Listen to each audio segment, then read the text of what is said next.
Hanifa बात आई तो चलें एक वाक़या सुनाता चलूं। वो तो बड़े ज़ीरे के इंसान थे। तो किसी ने पूछा कि हज़रत बैतुल्ला की हाज़िरी है, अल्लाह ने वहाँ जाना नसीब में लिखा है, तो बैतुल्ला में जो पहली दुआ मांगूं तो अल्लाह कबूल करेगा, तो मैं क्या दुआ मांगूं? इमाम अबू हनीफा रहमुल्लाह का क्या क्या खूबसूरत जवाब है कि जब आप बैतुल्लाह को देखें तो सबसे पहले अल्लाह से मांगें कि या अल्लाह मुझे मुस्तजाब दुआ बना दे। उसके बाद आप जो भी मांगेंगे, वहां जाते हैं कोई औलाद मांगता है, कोई कर्ज से खलासी मांगता है, कोई रिस्क में फरागी मांगता है, लेकिन इमाम अबू हनीफा ने क्या कमाल बात की कि आप मांग लें कि या अल्लाह मुझे मुस्तजाब दुआ कर दे। और जब आप मुस्तजाब दुआ हो जाएंगे तो फिर सारी दुआएं अल्लाह कबूल करना शुरू हो जाएगा। और एक और वाक़या याद आ गया, मैं अपनी बात खत्म करता हूं।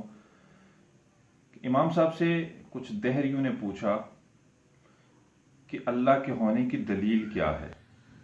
तो आप यूं बैठे हुए थे और एकदम यूं हुए और मैं छोड़ो, मैं किसी और बात पे सोच रहा हूं कि कुछ लोगों ने कहा है कि एक कश्ती है जो साजो सामान से भरी हुई है,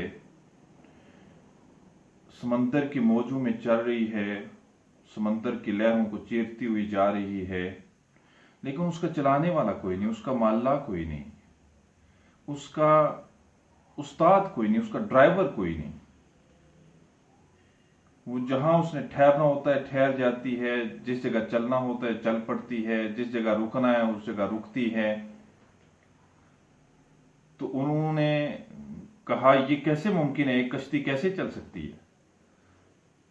तो इमाम अबू हनीफा रहमुल्लाह ने फरमाया कि आपकी अक्ल पे मुझे बड़ा अफसोस होता है कि अगर एक कश्ती बगैर मल्लाह के नहीं चल सकती तो इतनी बड़ी कायनात, जमीन और आसमान का बनाने वाला, इसको चलाने वाला कोई नहीं है। तो वो लाजवाब हो गए और फिर इस्लाम कबूल कर लिया।